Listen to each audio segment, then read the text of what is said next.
Começando mais um episódio do Mundo em Jogo, eu sou Marcos Hoffman e o assunto de hoje são as seleções campeãs do mundo e como que elas chegam para esse Mundial. Eu sou o Gabriel Quezada e nós convidamos amigos jornalistas para falar um pouco de cada um dos países que busca adicionar mais uma estrela em seu uniforme. E como a ocasião é especial, vocês podem ver aqui que eu tô até de penteado novo, porque hoje é fino do fino, só coisa de qualidade, não é mesmo, Marquinhos? É verdade, não, se o Quezada cortou o cabelo, realmente o negócio é especial. Vamos falar aqui de Alemanha, Argentina, França, Espanha, Inglaterra e Uruguai, todas as seleções aí campeãs do mundo. E é claro, no final também aquela resenha sobre o nosso Brasil. Então vamos entender tudo o que está acontecendo nesse cenário agora para a Copa e faltou uma campeã do mundo aí na lista, né? Pois é, Marcos, quem tá no vídeo aqui, viu que tu começou a contar as seleções, eu fui contando, depois que eu apontei pro Uruguai, que eu estou com o uniforme do Uruguai, faltou a Itália, não faltou? Pois é, a Itália não se ajuda, né, cara? É, mais uma Copa que os italianos estão fora, mas sem mais delongas, eu gostaria de convidar aqui o nosso amigo jornalista Luiz Gustavo dos Anjos, e ele vai falar sobre uma tetracampeã mundial que tá a fim de empatar com o Brasil. Anjos, eu deixo a Alemanha com você. Guten Morgen, guten Tag und guten Abend. Wie geht's euch? Não, eu não sou nenhum alemão. Na verdade, sou só um brasileiro que tem uma grande identificação com a Alemanha e que, portanto, acompanhou o último ciclo da seleção 4 vezes campeã do mundo. Alguns pontos que eu gostaria de destacar em relação ao último ciclo da equipe de Julian Nagelsmann é que não é uma seleção, em primeiro lugar, não é uma seleção que correspondeu às expectativas nesses últimos 4 anos sem Copa do Mundo, sobretudo porque em 2024, quando recebeu o torneio da Eurocopa, a seleção alemã não conseguiu desempenhar um grande futebol. Foi eliminada nas quartas de final para a seleção espanhola, que foi a campeã do torneio, e claro, em um jogo que foi marcado com polêmica, que foi aquele lance da mão do Cucurella dentro da área, um pênalti que não foi dado e que muita gente acabou reclamando como um lance roubado, mas enfim, futebol tem disso. Apesar de tudo, a seleção foi marcada negativamente com esse resultado dentro de sua casa. Não foi como esperado pela maioria dos alemães. Além disso, o grupo da seleção alemã neste ano tem também Curaçao, que é uma novidade para muitos nessa Copa do Mundo, Equador, que tem um time interessante, e a Costa do Marfim, que venceu o último amistoso contra a favorita França, e que talvez seja a seleção que pode trazer ali, quem sabe, uma possibilidade de zebra contra a Alemanha, eu diria. A seleção alemã tem uma mescla interessante de jogadores jovens promessas com outros talentos já mais experientes. Entre as jovens promessas está Musiala, que é um grande atleta do Bayern München, e do outro lado, nesse grupo dos jogadores mais experientes, temos aqueles nomes já conhecidos, até do título de 2014, como Neuer, Kimmich, Goretzka, entre outros, jogadores que conhecem o caminho da vitória, que sabem bem como é um mata-mata de uma Copa do Mundo. E se olhar desse ponto de vista, acredito que inclusive a seleção alemã ela tem uma constituição muito parecida com a do Brasil. Essa mescla entre jovens promessas, que ainda tem muito que provar para os torcedores, e aqueles mais experientes que já passaram por grandes provações, que talvez conheçam o tamanho, o peso e a pressão que se enfrenta em uma Copa do Mundo. É muito parecido, inclusive, o nível de favoritismo, eu diria, entre Brasil e Alemanha.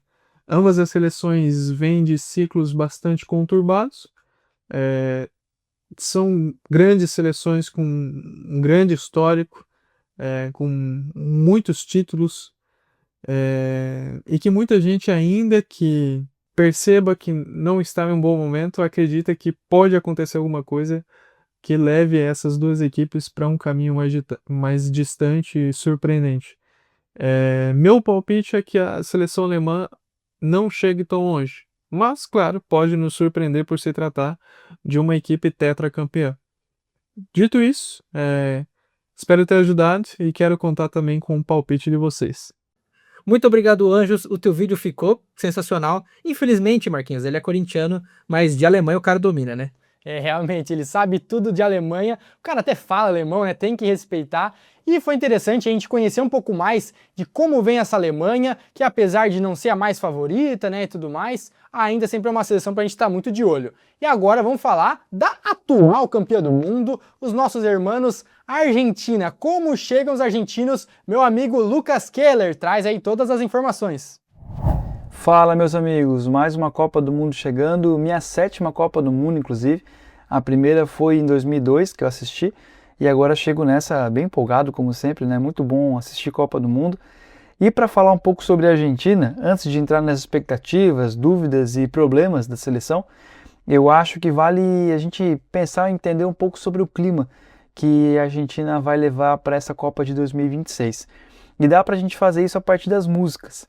Pelo menos ali desde 2014, os cantos argentinos, né, os alentos das hinchadas argentinas nas Copas sempre repercutem bastante, já que cada vez a torcida argentina, para cada Copa, leva uma música diferente. E para esse ano tem uma que desperta como favorita, que se chama La Quarta Estrella.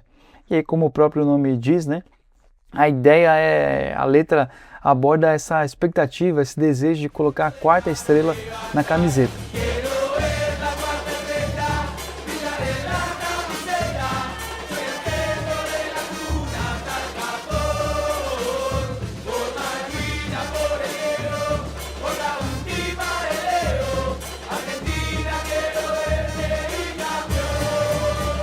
E aí tem 3 elementos nessa música que vale destacar, que eu acho que exemplificam um pouco sobre como é esse clima da Argentina para a Copa desse ano. A primeira é sobre a Guerra das Malvinas. A letra destaca, né, uma espécie de vingança da Argentina para as Malvinas, já que era um território argentino. Para os argentinos até hoje é um território argentino, mas que na década de 80 foi invadido pela Inglaterra e com o apoio dos Estados Unidos. Então, pensando que a Copa é nos Estados Unidos, em solo estadunidense, a torcida argentina coloca esse elemento de vingança, de buscar o território das Malvinas a partir da Copa do Mundo nos Estados Unidos. Um outro elemento que também vai na perspectiva de vingança é para jogar a Copa do Mundo pelo Maradona. Isso porque na Copa de 1994 o Maradona foi excluído, né, foi retirado da competição ainda na fase de grupos por testar positivo no exame antidoping. Essa Copa de 94 inclusive também aconteceu nos Estados Unidos. E o terceiro ponto, que já estava um pouco presente em 2022, mas que ganha muito mais força agora, é jogar a Copa do Mundo pela última presença do Messi. Já tinha essa perspectiva do Messi talvez ser a última Copa dele em 22, mas o título veio, né, aquela pressão saiu de cima dele, e agora, possivelmente dessa vez sim, vai ser a última Copa do Mundo do Lionel Messi. Já entrando na expectativa de um jogo mesmo, né, de campo e bola, a Argentina vem cheia de dúvidas e alguns problemas assim, para essa Copa. Esse fim de ciclo pré-Copa não foi muito interessante não. Primeiro por um excesso de lesões, né? Muitos jogadores chegam machucados ou ainda estão se recuperando, né, na fase final de recuperação de lesão. Acho que aqui vale destacar jogadores como o Cuti Romero, que é um importante zagueiro da Argentina, o Paredes, meio campo, o atacante Julián Álvares e o próprio Messi, né, que se machucou dias atrás, jogando pelo Inter Miami, está numa fase de recuperação. São jogadores bem essenciais, bem importantes para a seleção e que chegam, né, nessa fase de ainda estar se recuperando de lesões. Um outro ponto que vale destacar, para além dos machucados, é que esse fim de ciclo competitivo da Argentina não foi muito bom. Apesar da Argentina ter conquistado o bicampeonato da Copa América, ter sobrado nas eliminatórias, né, também venceu as eliminatórias da América do Sul, tinha finalíssima para jogar contra a Espanha, mas o jogo foi cancelado e isso dificultou esse fim de preparação para a Copa, porque não sobraram muitas seleções disponíveis para fazer esses amistosos na data FIFA. E aí teve o jogo, por exemplo, da Argentina contra a Mauritânia, né, que muito fraca, um jogo completamente sem competição, né, não foi competitivo. Dito isso, ainda coloco a Argentina como uma das principais favoritas, talvez entre as 3 principais. Para mim, a Argentina é a terceira força da competição, atrás da Espanha e principalmente da França, mas coloco na frente de Brasil, por exemplo, de Portugal, da Inglaterra, da Alemanha.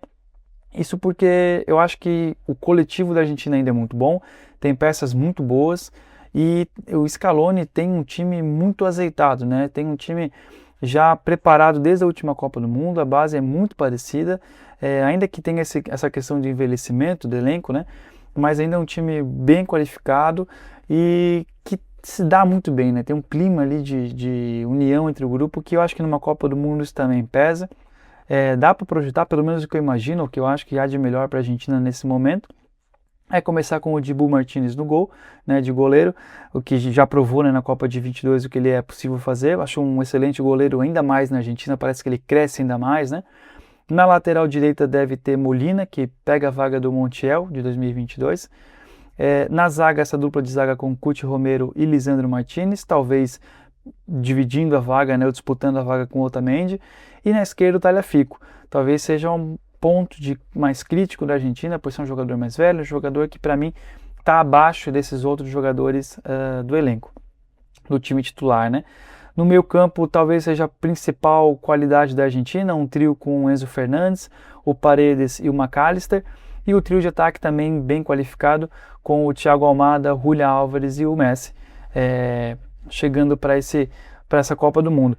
Então, como eu disse, acho que existem muitas dúvidas, há problemas, mas também há um time qualificado. A Scaloneta vem, né, com esse desejo de 32 anos depois conseguir uma vingança por Maradona, conseguir uma vingança pelas Malvinas, dar mais um título para o Messi e entrar, né, para a história do país. E um time que joga para frente, que busca gols, né? E tem, claro, o fator Messi, que acho que a gente tem que aproveitar esse último momento dele, talvez a última Copa do Mundo, né? Acho que a maioria das pessoas não acompanha com tanto afinco a MLS. Então a Copa do Mundo, né, os Jogos da Argentina é o momento que a gente consegue aproveitar mais o Messi e ver o que acontece com ele nessa possível última aparição dele em Copa do Mundo. Vamos lá, vamos ver. Vamos ver se a Argentina consegue o tetra ou não. Valeu, um abraço. Muito obrigado, Lucas. Incríveis aí seus comentários, trazendo muita informação pra gente, não só da seleção, como de todo o contexto aí histórico, o clima das torcidas. Realmente muito legal a gente saber tudo isso. Pois é, e Marcos, uma confidência aqui. O Lucas quase, mas por pouquinho, não me fez querer torcer pra Argentina passar da fase de grupos, tá? Ah, é? Tá se vendendo já? Eu quase, ele me convenceu porque o cara falou muito bem, mas brincadeiras à parte, a Argentina, por mais que tenha um elenco um pouquinho envelhecido, é a atual campeã do mundo, e isso não pode ser deixado em branco, né? Então é um país que vem forte aí. Tomara que eles tropecem no começo da competição pra não dar trabalho mais pra frente, porque se deixar chegar, eles têm um canhotinho aí que joga muita bola, né, Flaco Lopes? Flaco Lopes. Brincadeiras à parte, agora vamos chamar aí um outro amigo nosso colega de classe, o jornalista competentíssimo João Gabriel, o Joca, vai falar pra gente como chega a França de Kylian Mbappé. Fala Marcos Quezada, tudo certo? Joca aqui para trazer mais detalhes sobre a seleção francesa e como o trabalho do Didier Deschamps chega para a Copa do Mundo de 2026. Em 2022, né, chegou a levar a França até a final da competição, um dos maiores jogos da história da Copa, um 3-3 contra a Argentina, a partida sendo decidida nos pênaltis, mas é um trabalho da seleção francesa que vem sendo construído desde a Copa de 2018, né? Na ocasião, finalista, conseguiu vencer então pela Croácia, uma final disputada com a Croácia, um placar, querendo ou não, elástico, e a França sendo campeã com o show do Kylian Mbappé. A base mantida, a gente tem 11 jogadores remanescentes da Copa de 2022, e a gente pode pensar nessa seleção neste ano, nessa edição do Mundial, como dois extremos, né? Um time muito forte ofensivamente, com a atual bola de ouro, com um centroavante entregando mais de 40 gols pela temporada, e um sistema defensivo que, apesar de sólido, tem sim os seus problemas que podem ser explorados, então, pelo adversário. Começando pelo sistema defensivo, a gente tem no gol o Mike Maignan, goleiro do Milan, que não fez uma boa temporada pelo Milan. O Milan não conseguiu a classificação para a próxima edição da Champions League, né? A edição de 26 e 27, o que compromete também, né, como chega o principal goleiro da seleção para essa edição do Mundial. Na zaga, a gente pode pensar o miolo da zaga ali. Provavelmente a França vai jogar num 4-3-3 ofensivo, Então a gente tem 3 principais zagueiros da seleção hoje: o Saliba, Konaté e o Upamecano. O Saliba e o Konaté têm um sistema mais defensivo, né? Permanecem mais ali na linha central de zaga, no miolo de zaga. Mas o Upamecano, que tende a ser o zagueiro titular, ele é muito ofensivo, né? Desde o Leipzig, ele já se entrega bastante no ataque, ele arranca muito, ele acaba tendo uma dificuldade nessa recuperação, o que deixa, né, esse sistema defensivo um pouco mais exposto. Foi o que a gente viu, principalmente na semifinal dessa edição da Champions League, entre PSG e Bayern de Munique. O Upamecano indo marcar muito em cima, levando bola nas costas, sofrendo muito para voltar para marcar o Kvaratskhelia. Então o Didier Deschamps vai ter que contar muito, né, com a dobra ali na marcação e o apoio na marcação dos laterais, seja o Theo Hernandes, seja o Julius Koundé, seja quem for o lateral, vai ter que marcar bastante e apoiar bastante esse sistema defensivo. No meio de campo, 2 volantes muito sólidos. O titular deve ser o Tchouaméni, que apesar da temporada ruim do Real Madrid, o Tchouaméni foi um dos jogadores mais constantes. Tem uma boa saída de bola, se precisar pode fazer também o zagueiro central, uma boa presença de área e claro, sempre que precisar o Tchouaméni é um jogador porradeiro, a testa do Valverde está aí para comprovar. E o principal substituto do Tchouaméni é o N'Golo Kanté, que vem já desde 2018, é campeão mundial pela França, um volante também que entrega uma boa recuperação de bola, uma boa saída, gosto muito do estilo de jogo do N'Golo Kanté. Para controle de bola e armação, ainda conta com o Rabiot, o Zaire Emery, que é um dos jogadores de confiança do Luiz Henrique no PSG, sendo com maior minutagem no clube, e claro, o poder ofensivo do Cherki, né, camisa 10 do Manchester City, jogador muito ofensivo, mas que tem um certo problema com brincadeiras demais, digamos assim, então tem que ver como vai ser essa relação de tentar abusar um pouco ali das habilidades, como é que é essa relação entre o Cherki e o Didier Deschamps durante a Copa, porque com o Pep Guardiola lá no City tem esses certos confrontos, né, e conflitos entre os dois jogadores. Chegando agora sim no sistema ofensivo, que é a grande arma dessa seleção francesa, principalmente explorando as pontas, né, as beiradas do campo. De um lado, Dembélé, atual bola de ouro, pode fazer como centroavante também, não é à toa que está sendo cogitado novamente como bola de ouro nessa temporada, jogador extremamente decisivo e que chega com a confiança lá em cima para essa edição da Copa do Mundo. Do outro lado, Michael Olise, um dos principais pontas também da atualidade, é um jogador muito liso, que tem um ótimo poder de armação e claro, o centroavante principal da equipe, Kylian Mbappé, que apesar da temporada um pouco abaixo, né, não conseguindo entregar os títulos, é um jogador que entrega mais de 40 gols por temporada. Para mim vai ser o artilheiro de todas as Copas, não sei se consegue atingir o Miroslav Klose já nessa edição, mas é um jogador que com apenas 2 Copas do Mundo entregou muitos gols, entregou um título e uma final, né, para o time da França. A temporada do Mbappé fica a desejar por conta de não ter conseguido nenhum título ainda pelo Real Madrid. O único título que ele conseguiu foi na Supercopa, né, logo assim que ele chegou contra a Atalanta. Inclusive chegou fazendo gol nessa final já, todos os holofotes voltados a ele por ali. Mas nas 2 temporadas, mesmo sem título, ele tem feito mais de 40 gols com a camisa merengue, que realmente mostra esse grande impacto, esse grande centroavante que é o Kylian Mbappé, e novamente chega com muita vontade, muito fome nessa Copa do Mundo. Como eu disse, é uma seleção que vem muito forte e vai brigar novamente pelo título de campeã mundial em 2026. Valeu, gente, tamo junto. Valeu, Joquinha, ficou top o seu vídeo da França. Favoritos, né, Marquinhos? Realmente, os franceses aí têm um dos melhores elencos, são sempre uma potência nas Copas, podem vir aí para a 3ª final seguida, hein? Já pensou? Só Brasil e Alemanha conseguiram isso até hoje. E agora podemos avançar aí para a próxima seleção. Vamos convidar aí agora um dos apresentadores, hosts do programa, a falar um pouco mais sobre o Uruguai, né, Quezada? Em busca da sua 3ª ou 5ª estrela? É isso mesmo, Marquinhos. Agora eu vou pedir licença para você. Estou em tela cheia para os nossos amigos que estão nos acompanhando no YouTube para falarmos da busca do tri ou do penta. Para contextualizando rapidinho, o Uruguai considera as 2 Olimpíadas conquistadas antes da Copa do Mundo como títulos mundiais, porque na época era o torneio que tinha entre os países, né? Então por isso que você pode estar vendo aqui na minha belíssima camisa do Uruguai da Copa passada, que tem 4 estrelinhas aqui, eles vão em busca de colocar mais uma, espero que não consigam. Falando um pouquinho da Celeste Olímpica, nós temos que contextualizar como foi o conturbado ciclo entre Copas do Uruguai. Parecido com o que foi com o Brasil, eles tiveram uma troca de treinador, saiu o Oscar Tabares, que era um treinador histórico do futebol uruguaio, e assumiu o Marcelo Bielsa, Para falarmos um pouquinho das competições que o Uruguai disputou, foram duas nesse ciclo de Copa, né? Foram duas Copas da América, a primeira em 2021. Eles foram eliminados logo depois da fase de grupos, nas quartas de final, perderam para a Colômbia nos pênaltis por 4-2. E depois também para a Colômbia, mas dessa vez na semifinal, eles perderam na última Copa América de 2024, que inclusive eu e o Marcos fizemos uma cobertura muito legal aqui no Mundo em Jogo, a nossa segunda temporada. Eles perderam para a Colômbia aí no tempo normal, inclusive passando do Brasil nos pênaltis na fase anterior. Então a gente tem aí um retrospecto do Uruguai relativamente ok, perto do que ele vem produzindo nos últimos anos. O Uruguai faz tempo que não chega em uma final, faz tempo que não briga por alguma coisa. Pro pessoal que é um pouquinho mais velho de guerra igual a gente, vocês lembram que o Forlan destruiu o melhor jogador disparado da Copa do Mundo de 2010, o cara que dominou a Jabulani, e o Uruguai ficou em quarto lugar naquela Copa. E aquela Copa representa muito do que o Uruguai fez e tenta fazer repetidamente.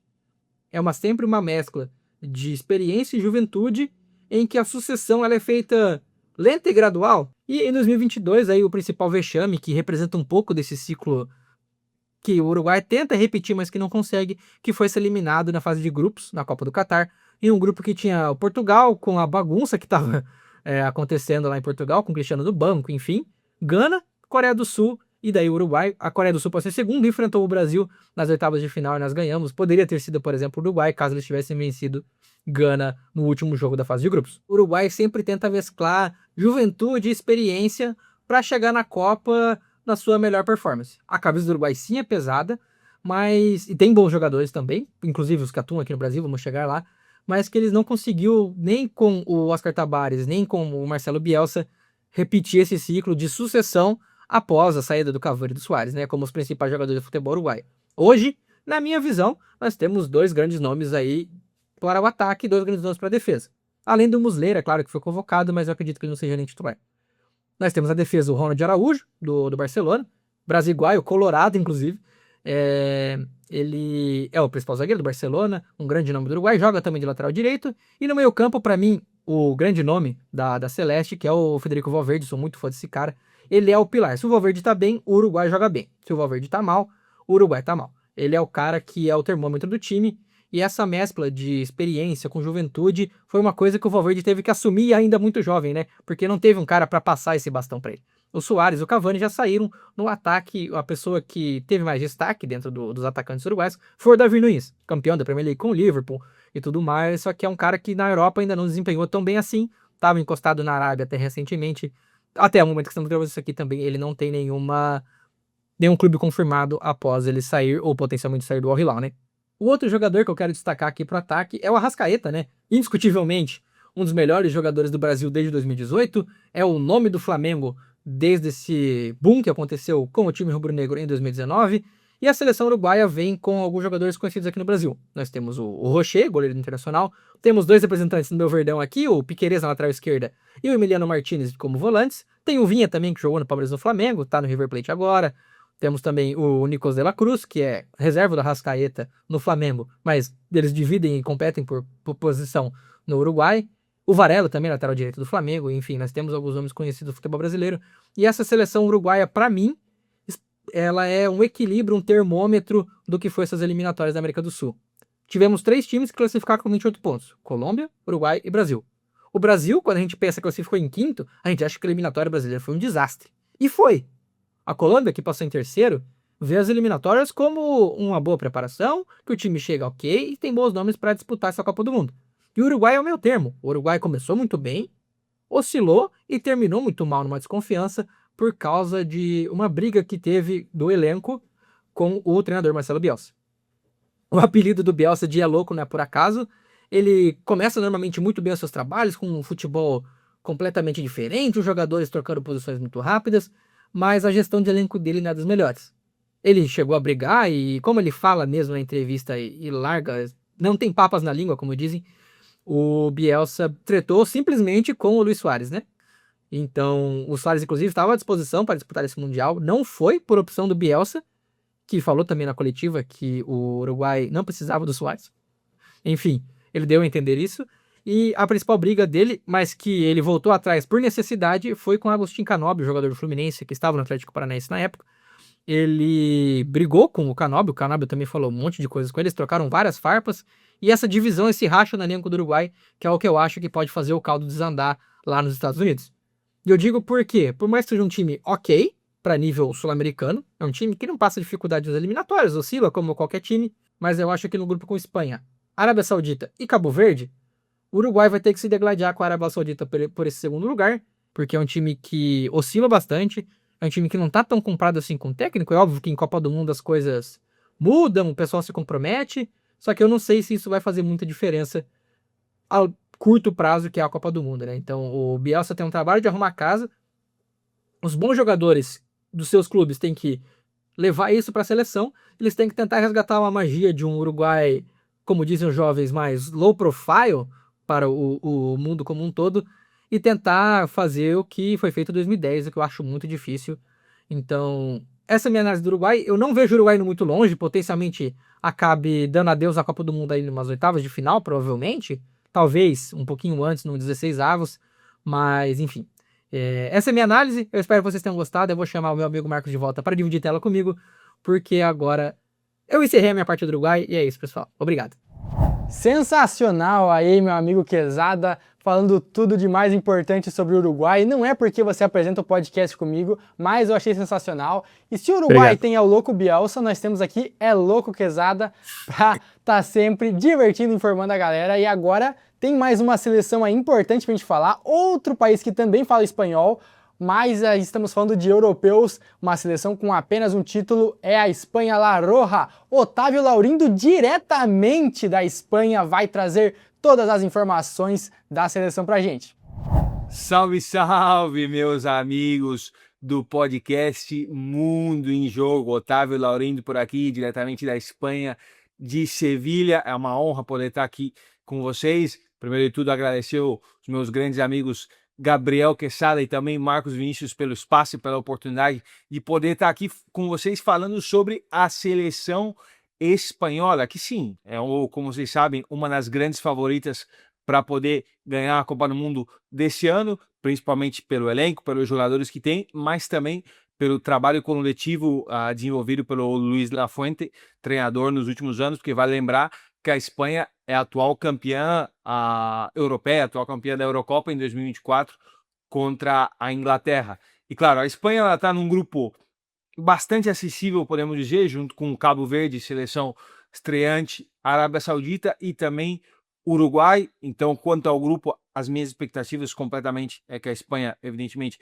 possa passar em primeira e muito provavelmente ganhando as 3 partidas e se impondo bastante bem no grupo, né? Assim, de jogadores mais destacados da Espanha, eu acho que são bastante claros, principalmente Lamine Yamal, né? Um dos grandes craques do futebol mundial, um jogador que surgiu no Barça com 16 anos, já na primeira temporada como profissional praticamente virou titular e de lá para cá só foi melhorando e hoje é um dos melhores do mundo. Pedro Gonçalves também, companheiro do Lamine no Barça, outro jogador que tem uma qualidade técnica espetacular e é um dos pilares para fazer a Espanha funcionar.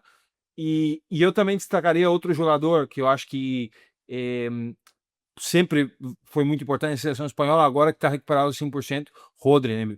Primeiro volante do Manchester City, jogador bola de ouro, que, claro, teve uma lesão séria nos últimos anos, mas agora já está recuperado ao 100% e com certeza vai aportar muito para a seleção. Aí precisa destacar, eu acho que na posição dos goleiros da Espanha é interessante destacar, porque, claro, os 3 goleiros da Espanha para a Copa do Mundo vão ser Unai Simón, David Raya, goleiro do Arsenal, campeão da Premier League, vice-campeão na Champions, e também João Garcia, goleiro do Barça, que foi uma aparição um pouco de última hora, porque o João Garcia praticamente não tinha sido convocado com a Espanha, ele foi convocado nos últimos amistosos antes da convocação para a Copa do Mundo, e no fim das contas acabou estando na Copa, e não me surpreenderia se eventualmente fosse o titular. Se eu tiver que apostar, eu acho que o titular da Espanha no gol vai ser o Unai Simón, um pouco pela experiência, porque é um jogador de confiança do Luis de la Fuente, né? E que também tem um bom jogo com os pés, não?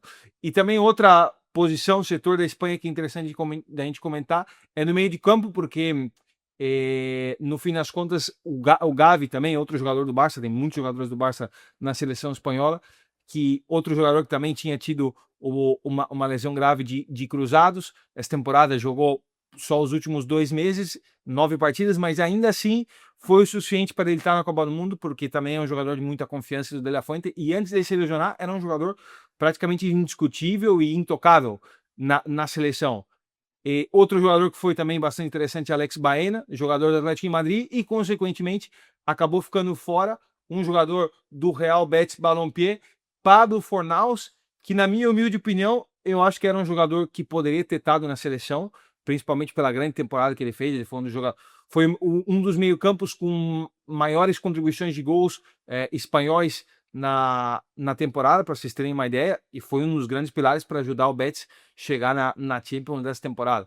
Então eu acho que considerando que o Gavi é um jogador que, pela confiança que ele tem com o De La Fuente, era possível que ele tivesse, né? Eu acho que era no lugar do Baena ali, mas também, claro, eu acho que o De La Fuente ele manteve a continuidade, né? Ele manteve aquilo que vinha funcionando para ele desde nesse ciclo que ele vem montando com a seleção espanhola.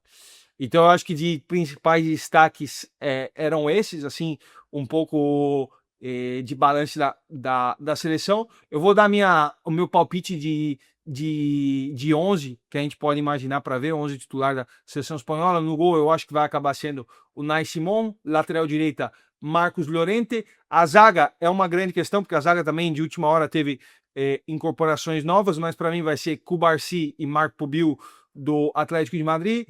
Lateral esquerda, Marco Correa, indiscutível. Depois no meio de campo eu acho que vai ser Rodri, Pedri e Fabian Ruiz, bicampeão na Champions com o PSG. E lá na frente, de um lado, Lamine Yamal, evidentemente, Nico Williams na esquerda, e como 9, Mikel Oyarzabal, jogador da Real Sociedad, capitão do time basco, campeão da Copa do Rei essa temporada, e um jogador que na seleção, dentro do ecossistema da seleção espanhola, um jogador que funciona bastante bem, e ele combina muito bem com os pontas, né? Porque ele é um jogador mais móvel, um meio falso 9, e permite que Nico Williams e Lamine Yamal tenham muita liberdade no ataque. E assim, eu acredito que a Espanha ela possa chegar muito longe. Não vou saber te dizer semifinal, final, porque isso no fim das contas depende do caminho, né? Mas é uma das seleções, sem dúvida, uma das top 3 favoritas, como mínimo, para ser campeã dessa Copa do Mundo. Mas aí, rapaziada, um grande abraço para todos aí do Mundo do Jogo, especialmente meus grandes amigos Gabriel e Marcos. E desejo uma muito boa sorte no caminho de vocês aí. Um abraço, hasta luego! Muito obrigado, Otávio. O cara sabe tudo e mais um pouco de futebol espanhol, e você pôde aí apreciar esses minutos dele trazendo todas as explicações sobre a seleção espanhola, e a gente tá agora internacional, né, Quezada? Pois é, estamos com pouca moral, né, Marquinhos? Um correspondente direto do país que ele tá falando, o famoso in loco. Pá, Mundo em Jogo, desde que a gente virou SAF, Marquinhos. Viramos O SAF? negócio aqui, a soberba e a arrogância estão de volta, né? Mas quem que comprou nessa SAF? Olha, eu não sei quem comprou nessa SAF. Não sendo John Textor, tá tudo bem. Tomara. E por falar em John Textor, Ah, eu tenho uma coisa aqui pra te perguntar. o quê? Tu sabia que o John Textor é dono do Crystal Palace, né? É verdade. Ou era dono também, enfim. E o Crystal Palace joga na Inglaterra, né? Sim.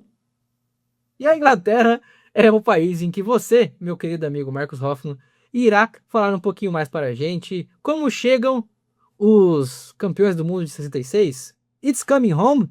Conta pra gente. É isso aí, Quezada. Agora eu peço licença aqui também para agora eu falar aqui para vocês sobre a Inglaterra. Sempre tem essa esperança da torcida do retorno do futebol à casa, do It's Coming Home, que é um lema, né, dos ingleses, que foi entoado aí em várias competições. Eu lembro muito forte isso nas últimas Euros e Copas, né? Sempre tem esse canto da torcida falando que o futebol vai retornar, porque só em 66 eles ganharam, quando estavam sediando o torneio no seu território, e desde então o país que inventou o futebol não conseguiu provar novamente que o domina, né?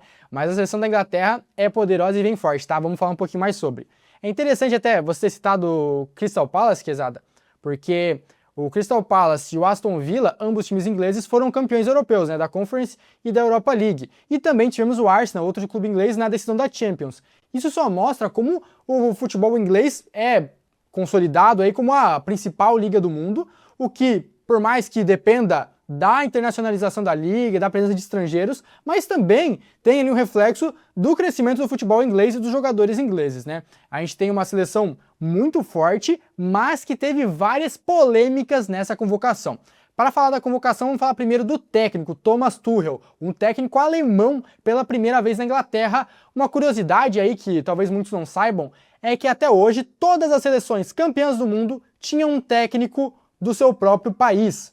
Ou seja, se o Ancelotti ganhar com o Brasil ou o Tuchel ganhar com a Inglaterra, vai ser quebrado aí um tabu histórico das Copas do Mundo, tá? Mas eu acredito que a nacionalidade não necessariamente vai ser determinante para isso. A gente tem que ver como realmente esses técnicos vão trabalhar, e o Tuchel tem aí várias polêmicas em volta da convocação, porque ele priorizou, diferente do que alguns treinadores fazem, ele priorizou mais o esquema dele do que os nomes. Ele deixou de lado vários jogadores aí carimbados, craques, para se ater ao que ele tem como proposta de jogo, um jogo bastante físico, um jogo bastante vertical, que são as ideias do Thomas Tuchel, e nem todos os jogadores se adequaram a isso, e nem todos os jogadores estavam no melhor momento também. A gente tem grandes nomes de fora dessa convocação, como Cole Palmer, Phil Foden, Trent Alexander-Arnold, Harry Maguire, que talvez não seja o mais técnico, mas também é um jogador que está sempre aí, né, uma figurinha carimbada da Inglaterra nas outras Copas, capitão e tudo mais. Mas o Tuchel priorizou muito realmente jogadores que se adequavam ao seu esquema e os jogadores que viviam grande fase.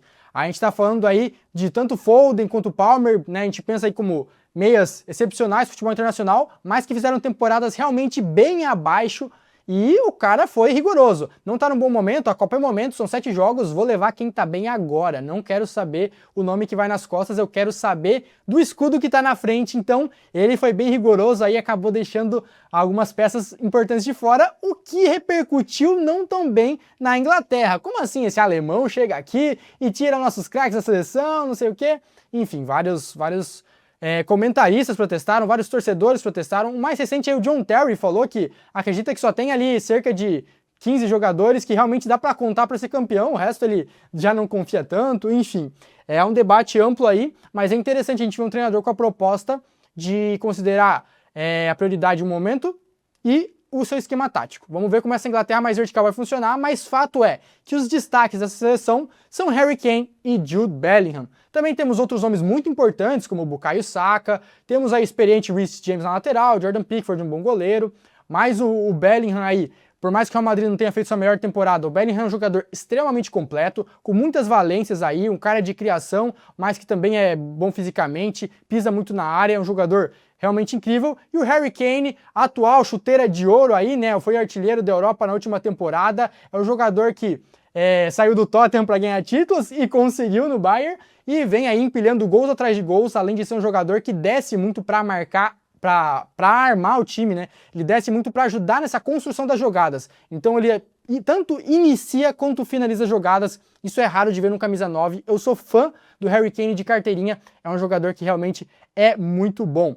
Mas falando agora do grupo da Inglaterra para essa Copa, não é um grupo talvez tão fácil, tá? A gente tem aí Croácia, Gana e Panamá. O Panamá é o franco atirador ali, eles já se enfrentaram, né, na Copa de 2018, tendo aquele lance famoso ali do jogo que estava 6-0 para a Inglaterra. O Panamá faz um gol e vibra como se fosse um título, né, foi bastante marcante.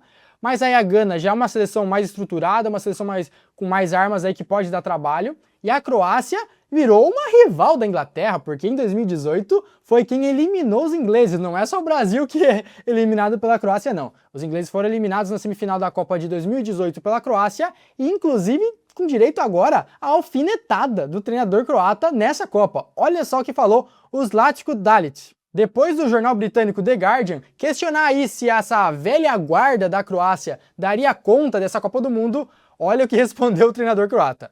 Eles vêm escrevendo isso desde 2018, dizendo que somos velhos, e nós estamos entre as seleções com mais medalhas nas últimas edições da Copa. A Inglaterra não ganha uma medalha há 60 anos, e a Croácia tem 3.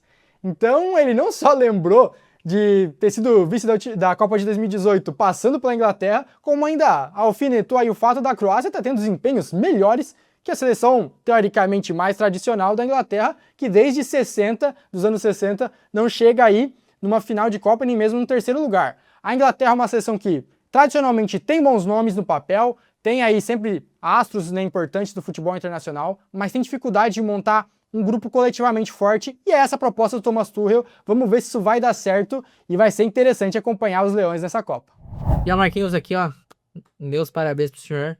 What a class, como diriam os jovens britânicos. Uma aula do meu co-host, meu sócio da SAF Mundo em Jogo, Marcos Hoffman, falou muito bem dos comandados de Thomas Tuchel. E se eu não estou enganado, é a bandeira do gigantesco aí atrás? Ela mesma. Agora o cenário já tá para falar dele. Do Brasil à seleção brasileira. Falamos de seleções com 4, 3, 2, 1 título, mas agora no final é a maioral, a única com 5 estrelas, tá? Simplesmente a maior de todas, o gigante está acordando, tá? A gente já falou um pouquinho dos jogadores convocados, dos 26, que estavam na convocação do Ancelotti, daquela pataquada que foi feita no Rio de Janeiro. Então nós destrinchamos muito no primeiro episódio dessa temporada.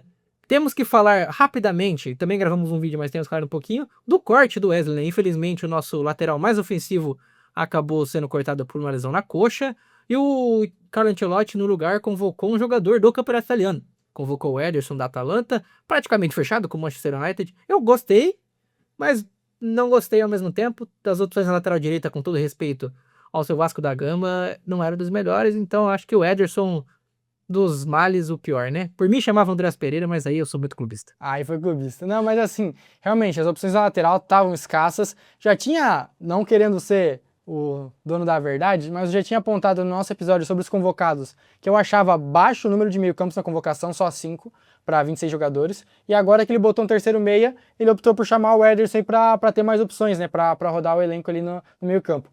Mas realmente a lateral é uma situação bem delicada, porque a gente já tinha perdido o Militão, que talvez seria o titular ali, e agora um jogador mais ofensivo, o Wesley também, vai ter que ser Danilo e Ibañez, e vamos ver como é que vai ser. Eu pessoalmente confio mais no Ibañez, mas parece que ele pode ir de Danilo nessa estreia.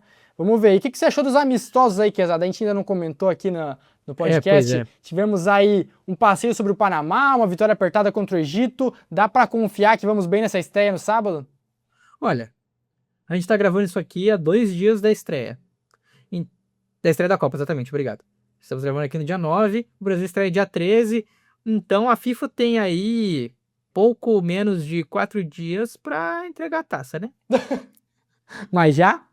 Não, dá tempo dos outros 47 países não serem humilhados pela máquina verde e amarela. Brincadeira. Eu acho que os amistosos mostraram que as convicções do Ancelotti na 4-2-4, que a gente estava falando, não era das melhores. Ele viu que o meio-campo não funcionava, o time não rendia. E contra o Egito, ele fez um negócio que eu comentei em uma das nossas gravações, que era o revezamento entre Vini e Rafinha, né? Do lado esquerdo. Eu não gostei muito, por mais que tenha até funcionado, mas aí é muito mais em questão do Vini e do Rafinha não estarem se entendendo do que qualquer outra coisa, né? Então, dá pra chegar. Enquanto eu estava cortando o cabelo, eu estava conversando com o barbeiro sobre isso aí, e sendo realista e não ufanista, o Brasil tem um teto aí que eu acho que são as quartas de final. Há muito ferro e fogo, mas quartas de final, tá? Cara, o que me deixa, que eu tento me agarrar aqui como otimismo, né? Que a gente vendo o ciclo do Brasil como um todo foi bem acidentado. A gente passou aí por 4 treinadores, tivemos várias trocas, uma das piores campanhas eliminatórias, vários tabus negativos. Mas, aos poucos, né? Aí a gente vai acreditando que a seleção pode ir crescendo durante a competição. A gente tem o exemplo da Argentina, a última campeã, que na estreia perde para a Arábia Saudita. E logo em seguida a Scaloni muda o time, coloca o Enzo Fernandes, muda ali um pouco o ataque, Julián Álvares, e o time começa a engrenar. Copa do Mundo é um torneio curto, por isso eu tento me apegar a isso como um fator que pode ajudar a seleção, que a gente pode se entender e evoluir no decorrer da Copa, e dependendo também do chaveamento. A gente claramente não é um favorito absoluto para essa Copa, mas eu acho que dá pra chegar assim, tá? Dá pra passar das quartas, inclusive, porque, cara, num jogo ali, 90 minutos, se os caras estiverem num dia bom, a gente tem vários talentos individuais, se esse coletivo conseguisse entender um pouquinho mais, cara, dá pra sonhar um pouco. Eu concordo com a condição de que o senhor Endrick Felipe, o atacante da seleção brasileira, esteja entre os 11 iniciais, tá? Esse menino, ele tem um negócio, cara. Eu tô aqui, o pessoal tá vendo a minha expressão de incredulidade, que esse moleque, eu não sei, eu sou muito fã do Endrick. Se eu fosse falar aqui, a gente ia ter um podcast só pra contar da vida do menino, porque eu gosto muito desse cara, e ele tem que ser titular, porque eu vi hoje um suposto vazamento de que o Matheus Cunha será o 9 titular na estreia contra Marrocos. Tem essa informação aí. Aí eu já soltei um, com perdão, crianças, tampem os ouvidos. Eu soltei um, puta que pariu, muito honesto. Porque o Matheus Cunha e o Alexandre, que foi o cara da lateral esquerda, sentiu uma leve pontada aqui, mas enfim, temos que ver. Traremos também uma cobertura muito legal dos Jogos do Brasil durante essa Copa do Mundo, porque nós faremos aí alguns episódios para comentar cada semana da Copa, as fases que forem avançando, não é mesmo, Marquinhos? É isso aí, a gente vai estar acompanhando toda essa Copa do Mundo, trazendo não só as principais informações aí, as notícias do que vem acontecendo, também vários comentários e histórias também curiosas sobre essa Copa, então fica ligado, não só aqui, seja onde você estiver ouvindo aí, Spotify, YouTube, Deezer, né, seu agregador de podcast favorito, mas também nos acompanhe aí no Instagram, no TikTok, onde vão ter vários vídeos curtos aí, muito legais para você estar por dentro do melhor desse Mundial. Falou muito, Marquinhos, e agora pra gente se despedir dos nossos ouvintes, eu aqui agradeço você por ter chegado até aqui nesse 4º episódio da 4ª temporada do Mundo em Jogo, e assim, agora voltando ao triste fim de Policarpo Quaresma, o maior ufanista da história desse país, acreditem, porque a 6ª estrela é questão de tempo. Palavras finais, Marquinhos? Palavras finais, temos 6 campeões que vão estar nessa Copa além do Brasil. Isso é um sinal de que a 6ª estrela está chegando.